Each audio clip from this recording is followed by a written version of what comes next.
Get ready for a game changer. Sarah Westall is bringing you Business Game Changers Radio. Mondays at noon Pacific, 3 Eastern, Sarah will bring you leading experts, visionaries, and newsmakers who provide the best commentary on big issues and cutting-edge innovations. Sarah's 20 years as a business executive will help you think like an entrepreneur with expertise, energy, and attitude. Now here's your host, Sarah Westall.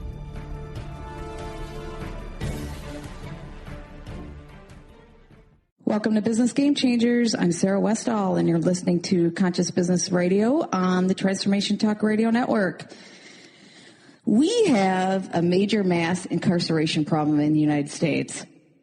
For those of you who have relatives in prison, you probably are well aware of this, but for the rest of the country, I'm not sure if you're not close to the problem, you might not be aware of how bad this really has become. In fact, the U.S. has less than 5% of the world's population, but we have almost 25% of the world's prisoners.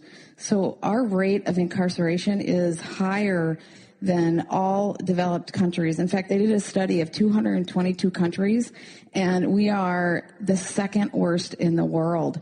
In fact, we have 700 out of 100,000 people go to prison, and half of those countries only have 150 out of 100,000. We are 6 times the rate of Canada and 6 to 9 times the rate of other European countries.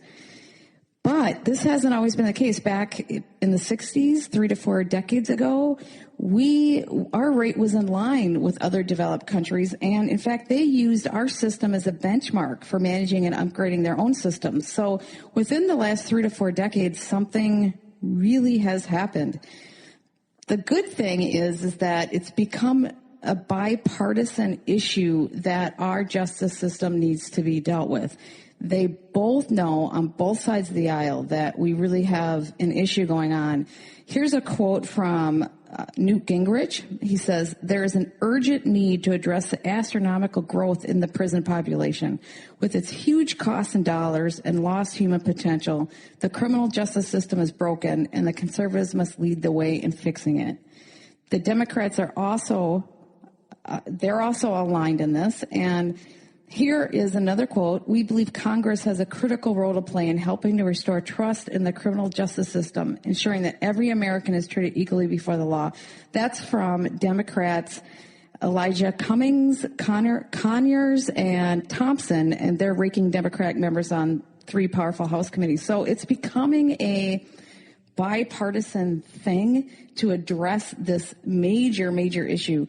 And what we have going on today is I have Lois Ahearns coming, and she's the founder of the Real Cost of Prisons Project, and she's been looking into this issue for over 50 years.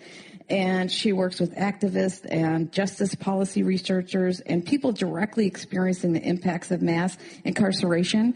And she's really working hard to bring meaningful reform to the system. And we deal with a lot of the issue. We talk about a lot of the issues, and we talk about the main contributing factors to the explosion of growth. We talk about the institutional bias towards wealth, the policies and prejudices that increases the incarceration rate amongst minority communities. We also talk about the broken justice system and how they put prisoners in jail. So that's what the topic of today's interview is about, and I am going to welcome Lois Ahearns to the program. Hi, Lois. Welcome to the program. Thank you. Thank you for inviting me. Well, thank you for joining us. You have so much experience in this area, and I think it's an important topic to talk about. I first want to jump into the magnitude of how many people we have in our prisons and jails here in the United States. And I'm going to start with a quote that Hillary Clinton recently did. She said, "It's a stark fact that the United States has less than 5% of the world's population, yet we have almost 25% of the world's total prison population." Why do you think this has happened here in the United States? Before even getting into why, I just want to go through some of the numbers again, because there are 2.3 million people that are caged in prisons and jails in the United States. So those are the people that are locked up. that's a huge number, as you said, like way out of whack with Western European countries and other countries. But in addition to that 2.3 million people that are locked up, there are another 5 million more who are under correctional control, which means that they're on probation or parole. So that's 7.3 million U.S. citizens are under correctional control in any given day. The numbers are actually even higher in terms of who is controlled by the criminal justice system. It's almost like 5% of adult males, isn't it? Yes, it's a huge number. And the other number that I just want to throw out there for people to try to wrap their heads around is that there are 2.7 million children who have an incarcerated parent, 1 in every 28 kids. Yeah, that's where it really gets. Yeah. So that's a lot of kids. And so when we think about, or when I think about the number of people that are impacted by this system, it's not only 2.3 million. It's not only 5 million more.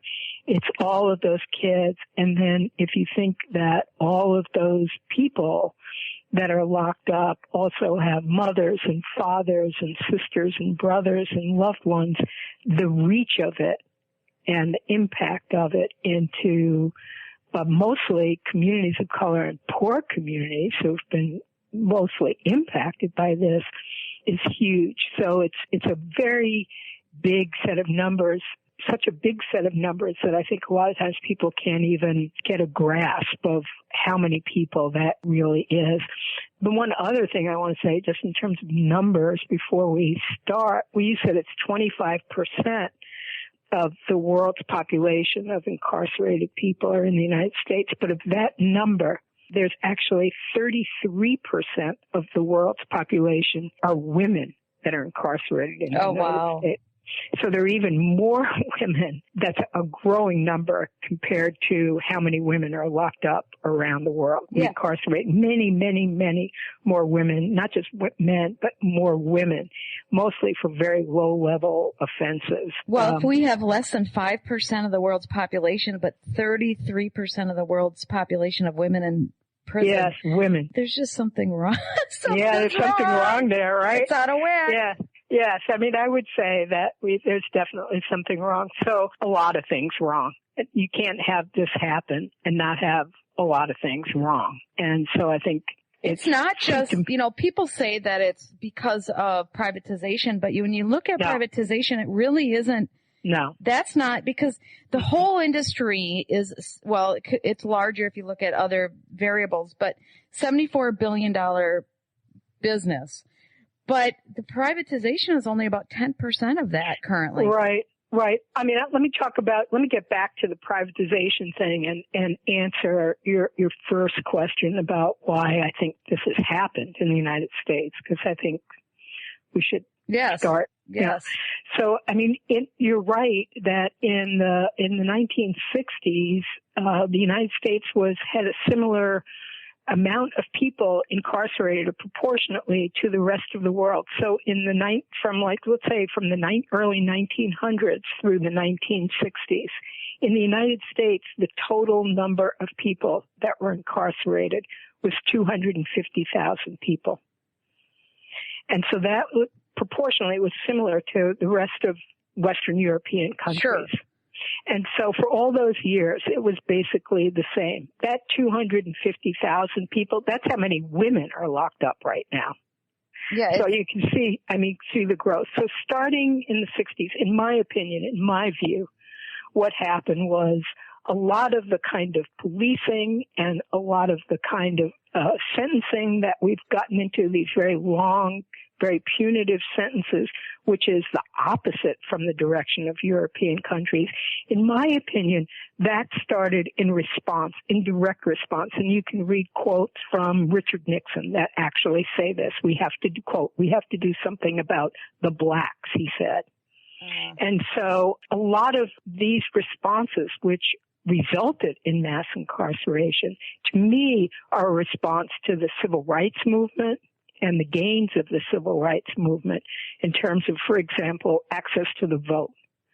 So if you look at a lot of those struggles were for voting rights.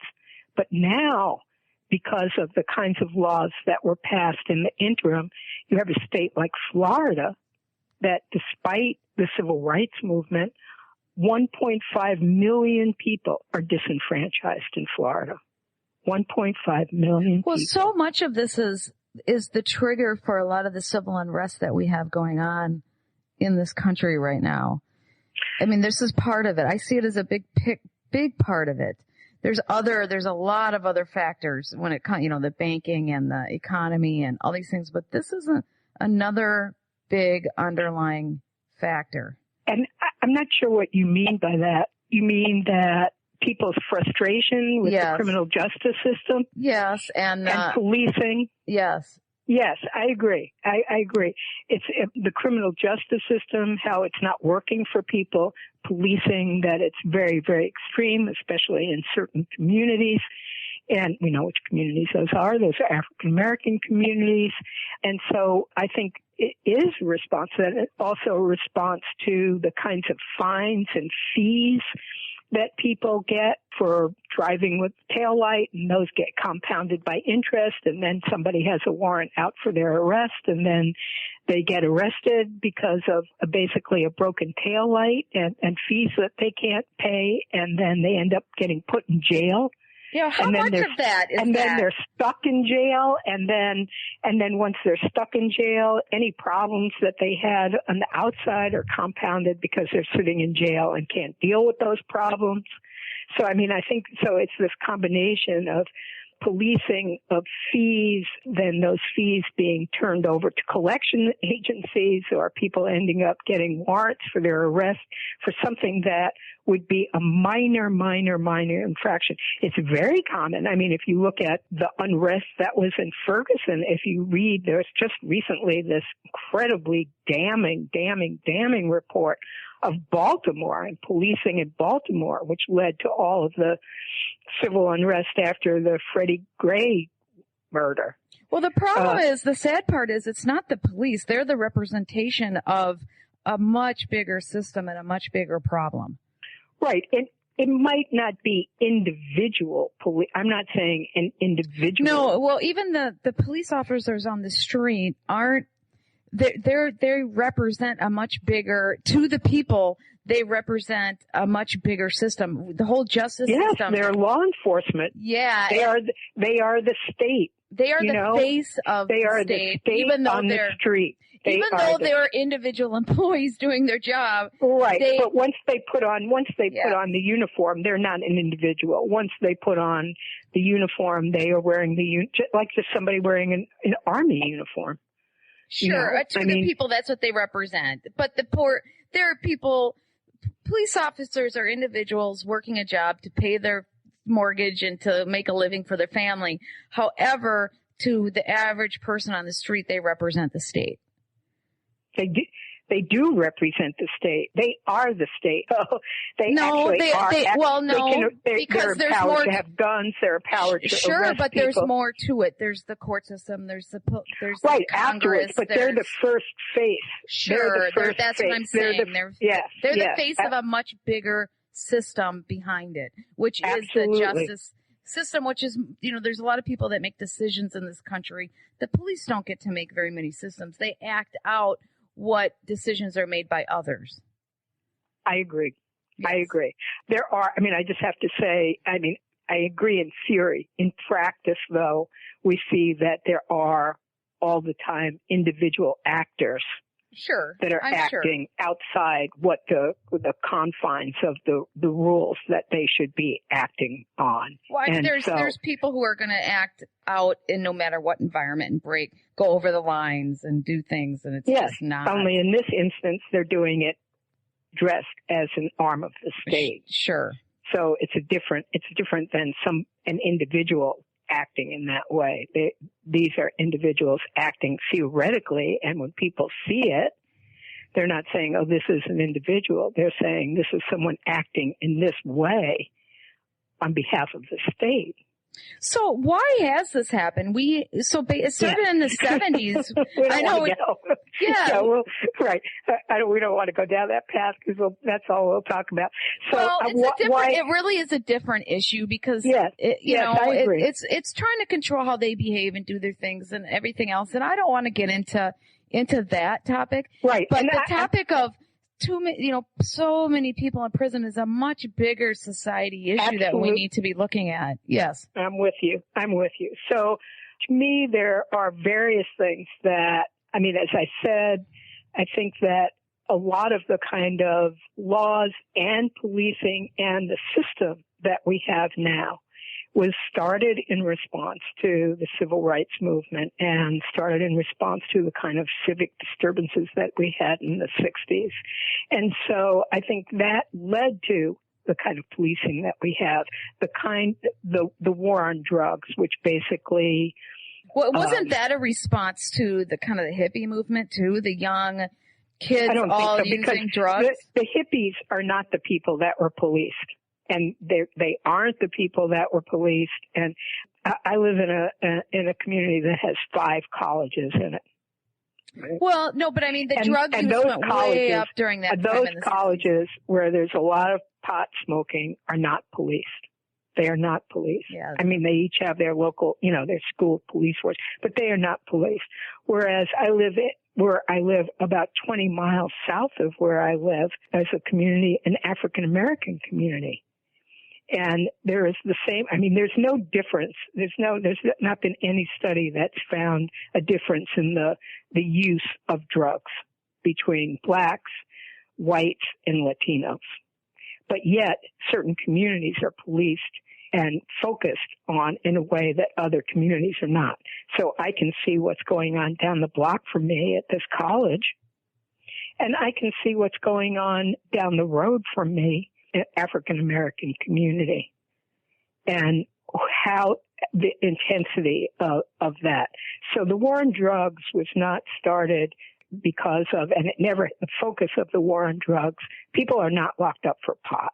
The focus of the war on drugs has been African American communities. That is where it has happened. And along with the kind of policing that I'm talking about, the other thing that's happened is in the courts is we started having mandatory minimum sentences for drugs. And so it took away the discretionary power of judges. It gave a lot more power to district attorneys, which I can talk about more later. And so people were ending up getting much higher sentences than they were before these laws were put into place. And Rockefeller in New York made it mandatory, even if you had 4 ounces of marijuana in possession, to get a 15-year sentence. Right. Now those laws have been overturned. But that started it. Right. That was part of it. The other thing that was part of it that was much more detrimental than pot was the sentencing for crack versus powder cocaine. And so there was 100 times higher. You had the same sentence for if you had a tiny, tiny amount of crack and 100 times the amount of that, of powder cocaine, you got the same sentence. Why was that? Why was that? Because the mythology of the time was that crack was somehow much more dangerous and much, much more pernicious than powder cocaine, even though they're exactly the same thing. There's powder cocaine and then there's crack cocaine, cocaine with baking soda and water. And yet that became the penalty. And so you had people, so in the white communities, they were using powder cocaine during, the height of the use of these drugs. Sure. And in the black communities, they were using crack cocaine. So people were being sentenced for black people, extraordinarily long sentences for basically the same exact crime based on these laws that were passed that became mandatory drug sentencing laws. Here's some numbers. The census data from 2010 showed that whites make up 64% of the overall population, but just 39% of the prison population, whereas blacks are 13% of the population and make up 40% of the prison population.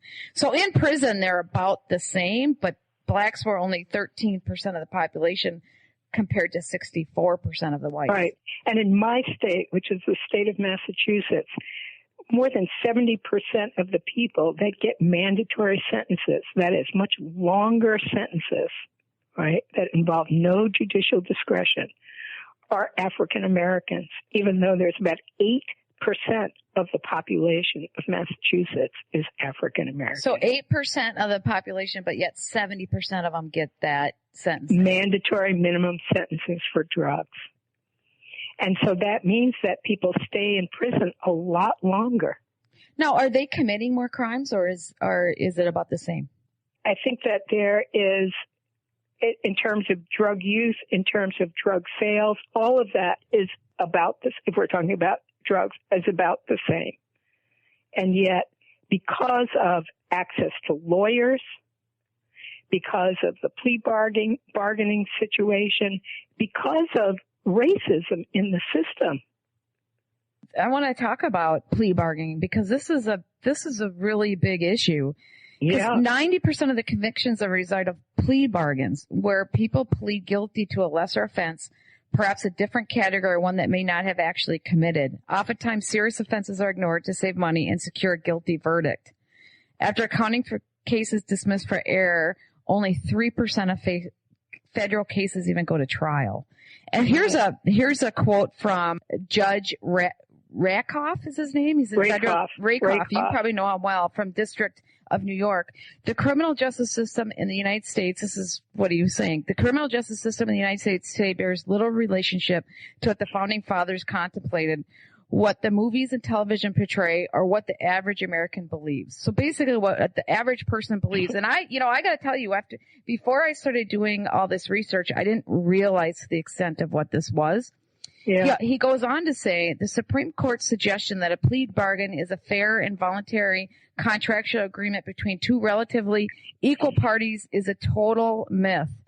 It is much more like a contract of adhesion in which one party can effectively force its will on another party.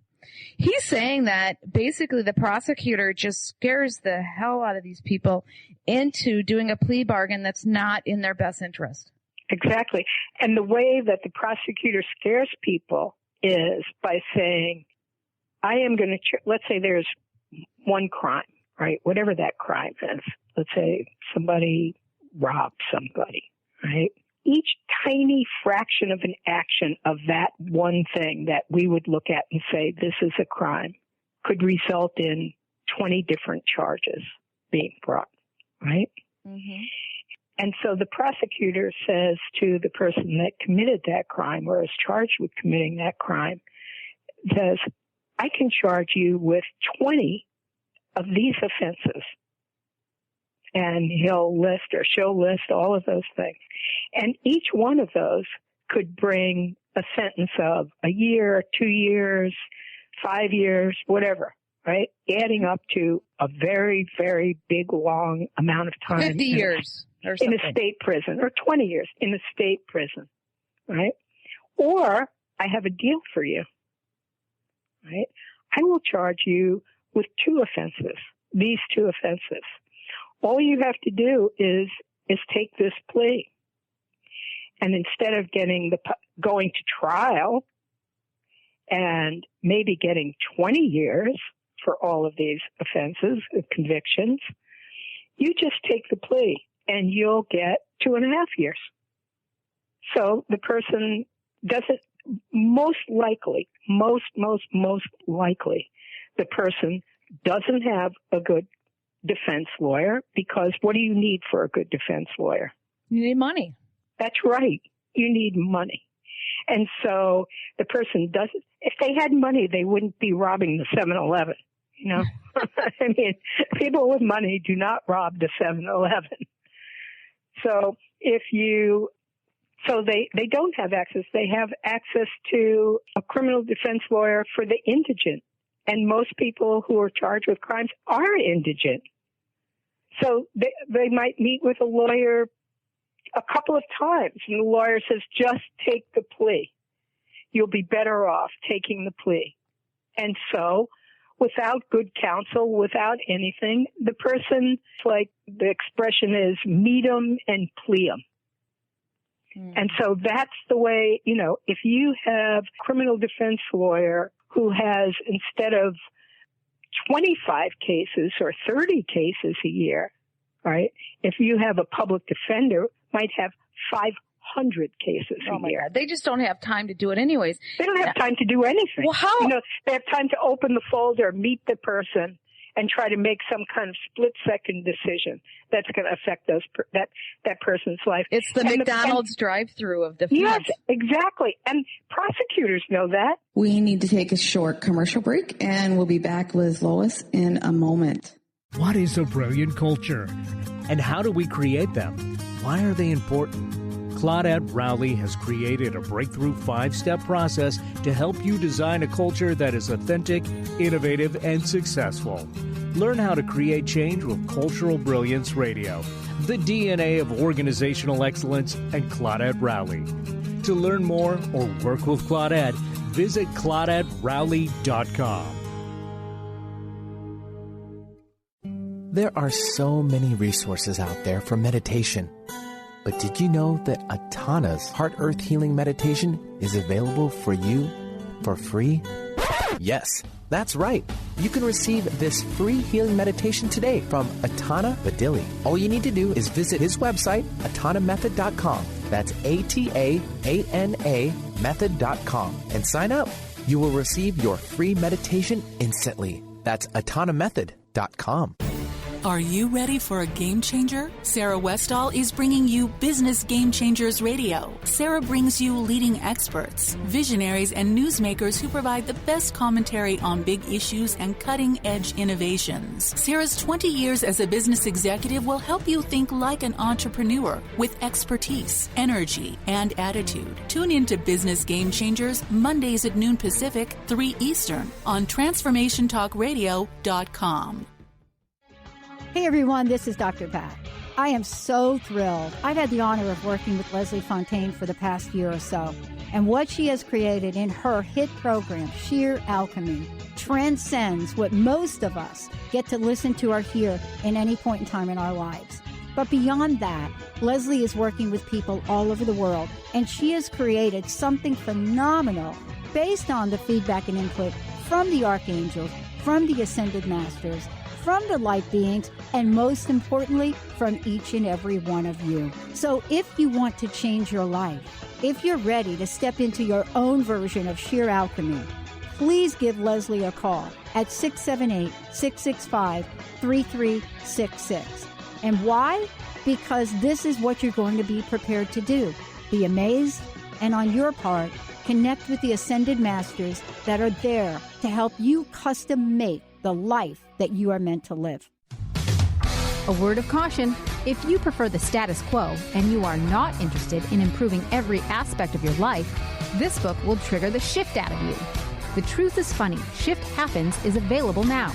Author Colette Steffen brings the powerful knowledge and life-changing energy and empowerment from the radio airwaves to the pages of her new book. To get your copy in paperback or ebook, visit thetruthisfunny.com today. And we are back, and this is Sarah Westall with Business Game Changers, and we are talking to Lois Ahrens about the broken justice and prison system in the United States, and we will be resuming that interview now. Prosecutors' offices, DA's offices, they're fully funded. They're fully funded.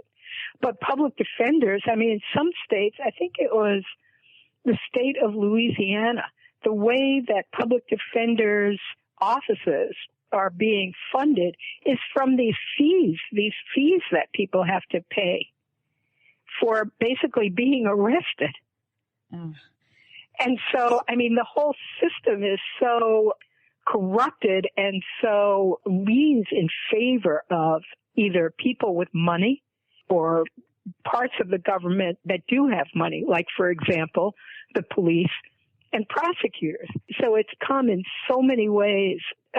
We can talk about privatization and all of that, but it's in so many ways a system that's based on money, whether you have money or whether you don't have money.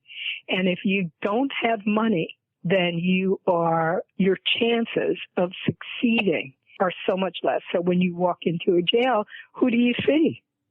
You see a lot of black people or you see a lot of Latino people because for all of these reasons that we know historically, starting with slavery and going up until now, that people who are African American have been severely disadvantaged by racism, by lack of money being put into education or job training or substance abuse or all of the things that we know can actually improve the situation, not just for people who are charged with crimes, but all people.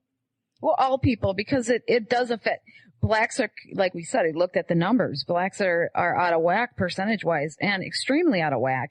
But there are white people that are in there too, suffering Absolutely. the same situation. Poor white people. Absolutely. Yes. The bottom line here is the word poor. It's a class system poor. situation. It is hugely a class system.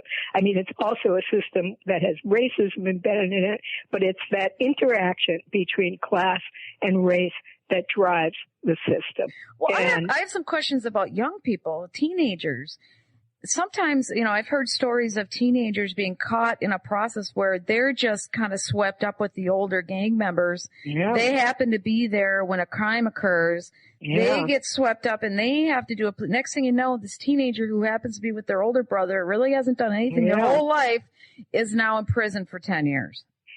Absolutely. That is absolutely the case. So a lot of times young people, they're young.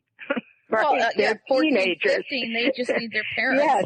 They're not people that are making clear decisions like any 14, 15, 16-year-old, especially boys, are. So they can be easily influenced. And so they do. They end up getting charged in the same crime. They end up often depending on the state or how the prosecution brings the charges. Instead of getting charged as juveniles and ending up in the juvenile system, they get charged as adults. Why do they do that when the kid doesn't have any record and he just happens to be in the car with his older brother? You tell me. Really, prosecutors can become the prosecution and the jury at the same time, just by how the charges are brought. Just by the kinds of plea bargains that are extracted. It's up to the prosecutor to decide what to do and what not to do, how to charge somebody.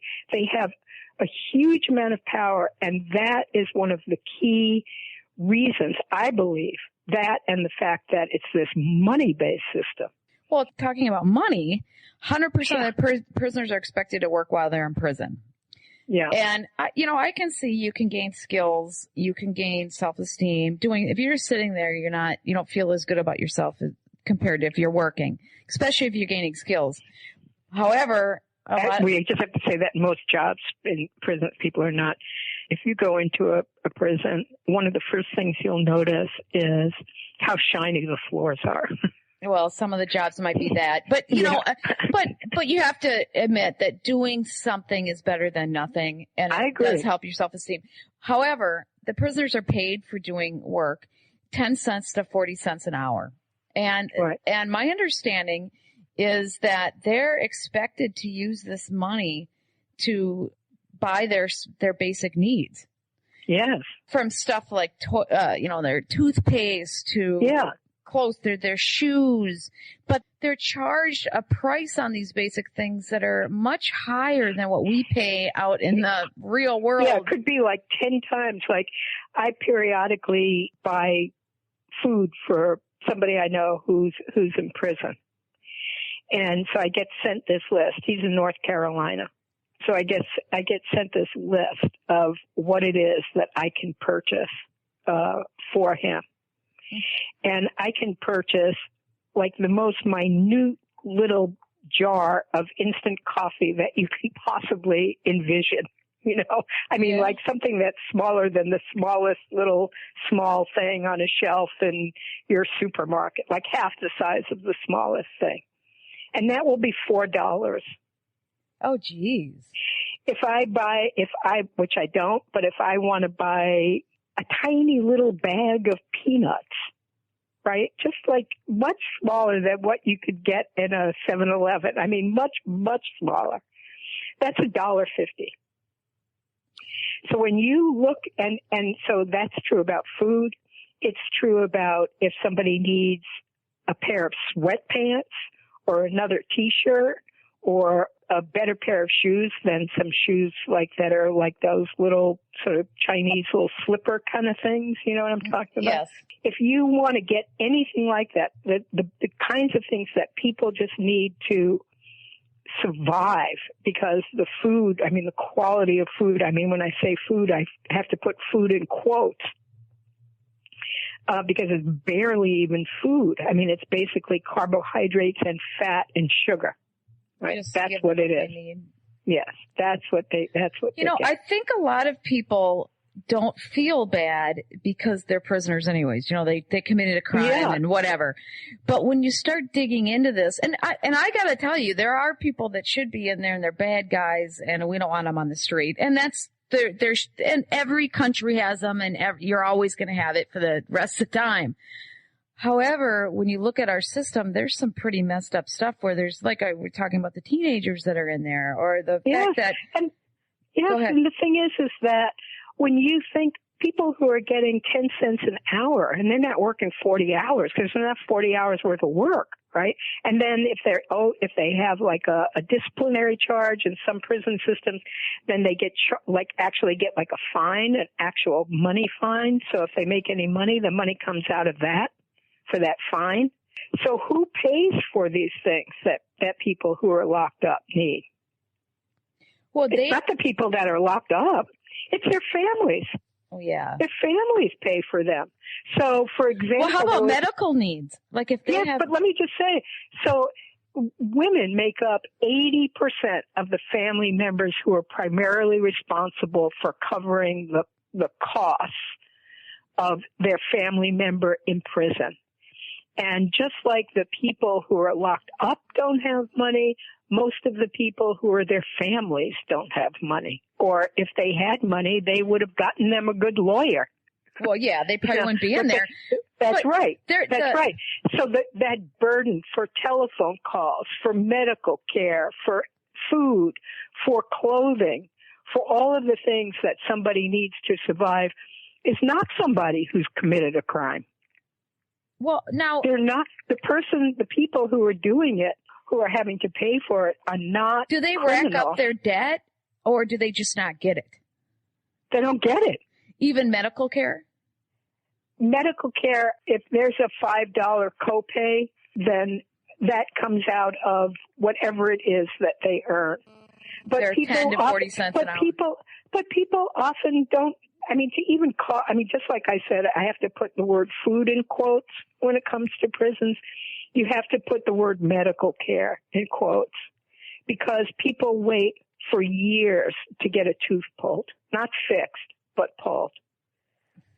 Well, I know someone who had, these uterine tumors, a young woman. She had to wait till she got out of prison, and they were growing and growing and growing the whole time she was in prison. She wasn't in prison long enough to actually get the medical care that she needed. So people have, there are hundreds and hundreds, thousands. I've personally heard hundreds of stories where people have cancer and terrible pain, and they don't get treated, and their treatment is Tylenol. And they just die. So the Federal Communications Commission recently set a cap on 25 cents per minute phone calls. It's a $1.2 billion industry just collecting on the phone calls. Now, right. Who pays for that? The families pay for it, but who gets that money, and where does that money go? It's split. It's split between the company and the contract that the company has with either the state prison system or the federal prison system or the jail. And so for jails especially, they get a much higher kickback from every call. So the jails make money on every call. Well, now the people are getting paid between 10 and 40 cents an hour, and a lot of work, from what I understand, is being done for corporations around our country. There's some work. I think Personally, I think that has been overblown. Everybody has to work if there's a job, and everybody gets paid terrible amounts of money. I mean, basically from nothing to maybe $1 at the outside limit. I think in the federal system, it's up to $2 for a Unicor, which is this federal work system. The thing about it is that everybody, there still is, people are trapped in this kind of system. So they're making up work for people because they don't have work for them. Well, they're maybe not making up work. I would say this constant cleaning and buffing of floors, which, well, what about corporations having them do basic stuff for them? That's not true. That doesn't happen very much. It is true, but there are some corporations, that do use prison labor. Unicor, which is a federal prison corporation within the federal prison system, that's the biggest system. And so people in the federal system work in that system, and they make, probably if you're in a school and you're sitting at one of those big enormous desks, those big metal desks. Yeah. That's probably a Unicor product. And so people work in that system.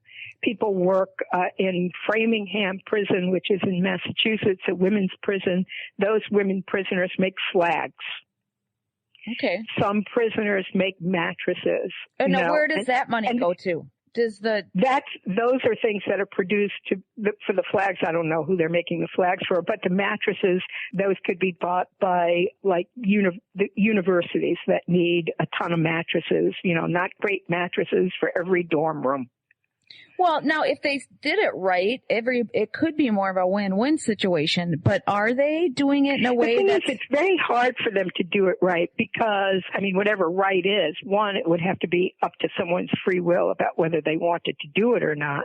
They would have to be paid according to a standard wage. A lot of corporations on the outside, because they're being paid so much less, feel like it's unfair competition.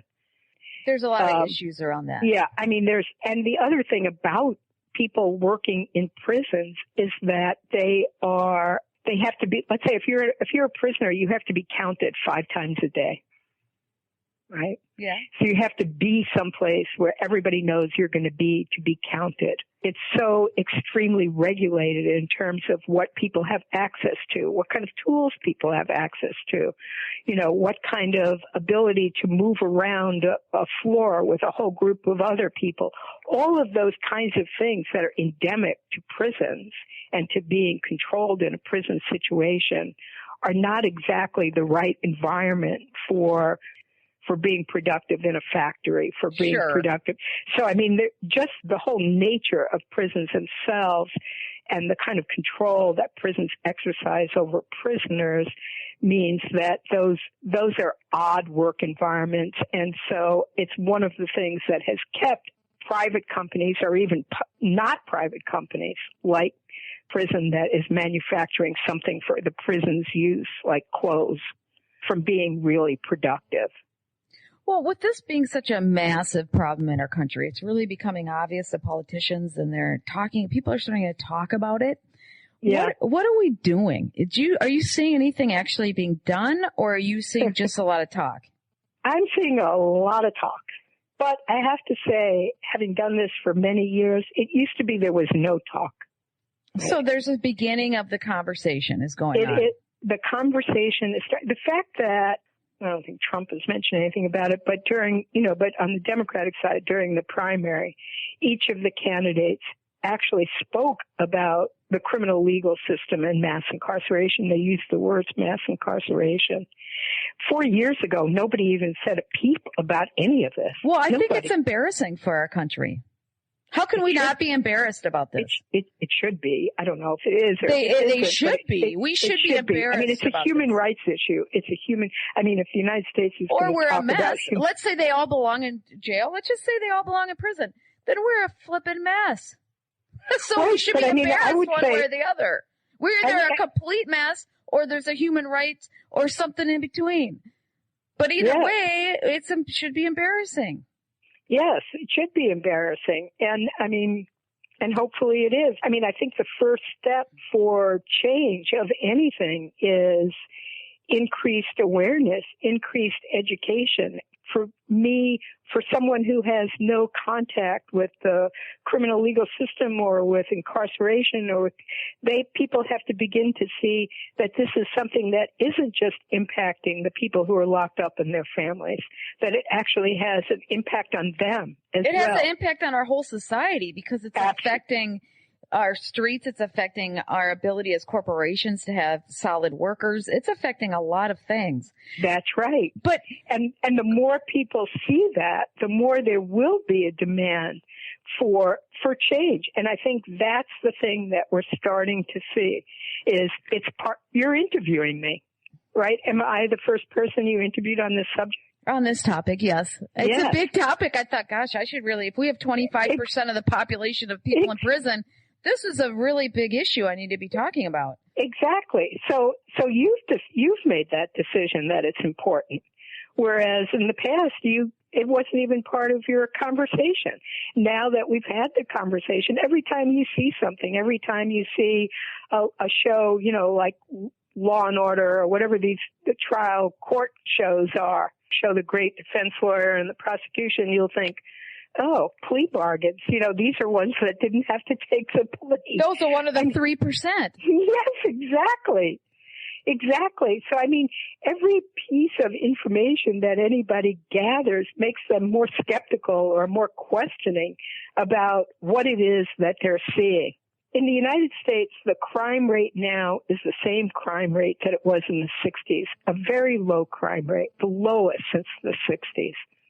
And yet the rate of the number of people that are incarcerated is huge. Well, we look like with the number of people incarcerated, we look like we're a mess. Like there's like we have people on the street we're just going crazy. No place is safe. Everybody's committing crime. But it's not about that, because in reality, if you were to watch the news, if it bleeds, it leads.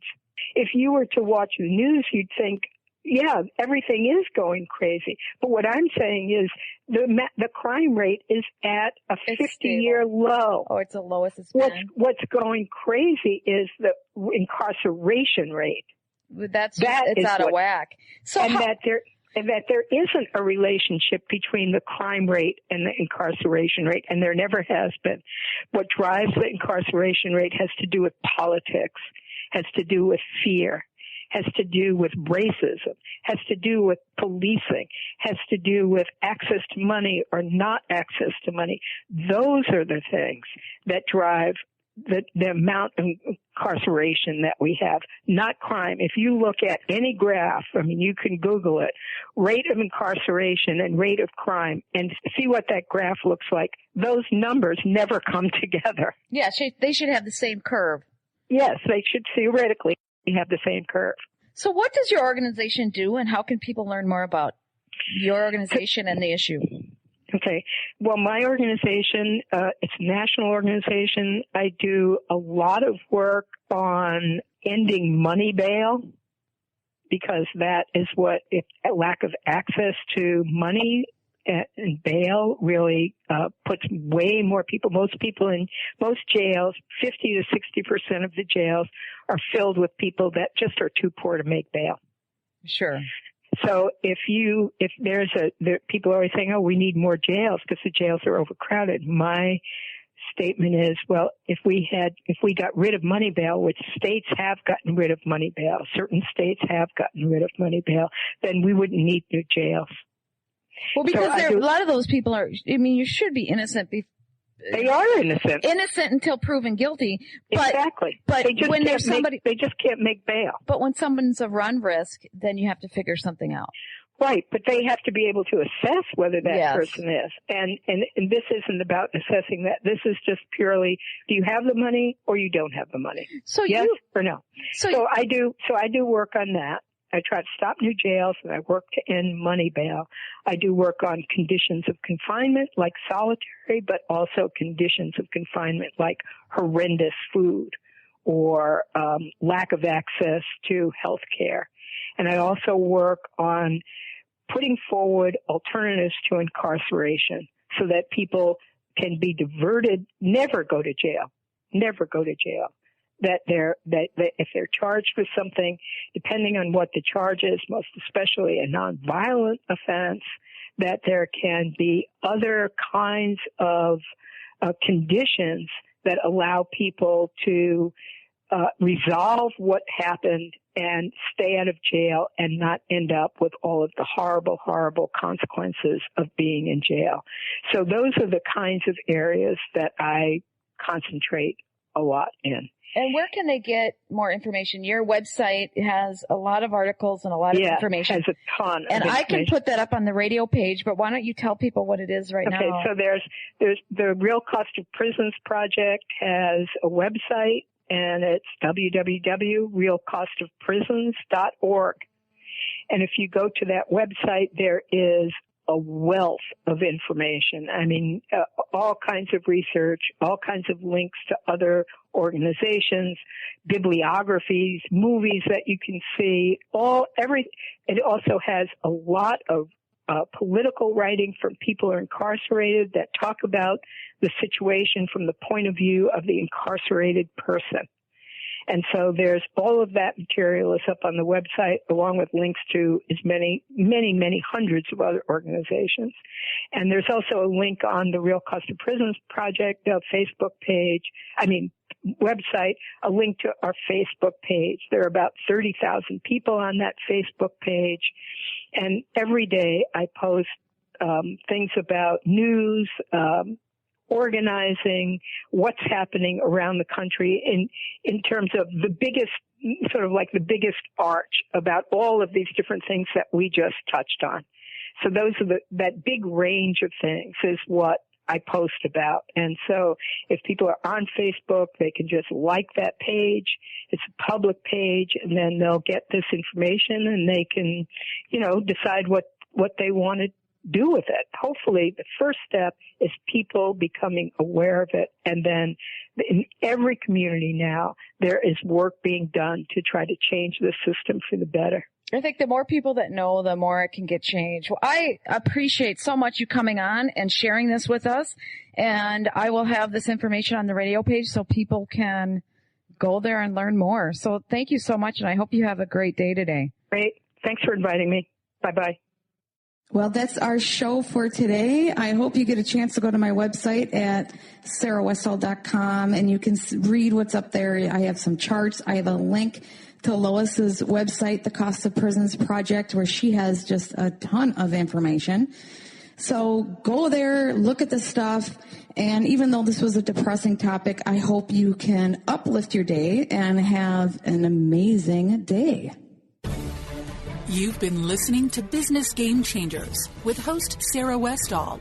Tune in each Monday at noon Pacific, 3 Eastern, as Sarah brings you leading experts, visionaries, and newsmakers who provide the best commentary on big issues and cutting-edge innovations. Sarah's 20 years as a business executive will help you think like an entrepreneur with expertise, energy, and attitude. Tune in Mondays at 12 noon Pacific Time. And learn more about Sarah at sarahwestall.com today.